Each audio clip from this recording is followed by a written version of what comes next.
اب جو دم کے پینے والا پانی ہے اس کا بھی یہی ہے کہ بڑی بوتلیں لے لیں اور پانی جو ہے 19 دفعہ 4 کل پڑھ لیں, اس کے اندر پہلے آب زمزم ڈال دیں, اگر ہے تو نہیں ہے تو کوئی بات نہیں ہے, اور وہ کر کے اس کے بعد اس کے اوپر پھونک مار دیں, اینڈ دیٹس اباؤٹ اٹ. اس کو پیتے رہیں جب تک ٹھنڈی جگہ پہ اندھیرے میں رکھیں کہ خراب نہ ہو, دھوپ میں رکھا پانی بدبو مار جاتا ہے پلاسٹک کی بوتل میں, خاص طور پہ انڈیا پاکستان میں.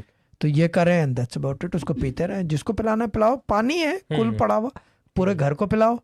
مگر پلانے کا یہ نہیں ہے کہ بوتل میں بھر لیا چرک چرک کر رہے ہیں جیسے میں پیتا ہوں, یہ اس طرح نہ کریں. اس کو دوا ہے وہ دوا ہے. اس کو صبح دوپہر شام پئیں, یا صبح شام پئیں, یا شام میں پئیں, یا صبح پئیں, یا دوپہر میں. دن کا ایک وقت فکس کر لیں کہ دوپہر کو پینا ہے یا صبح پینا ہے یا شام. یہ نہیں کہ پورا دن میں دم کا پانی پی رہا ہوں, وہ نہ بنو نا, غذا نہ بنائے, حاجی ثناء اللہ مت بنو نا, غذا نہ بنائے, دوا بنائے اس کو. یہ چیز ہے. ٹھیک. This was a Sufi Guidance Channel production.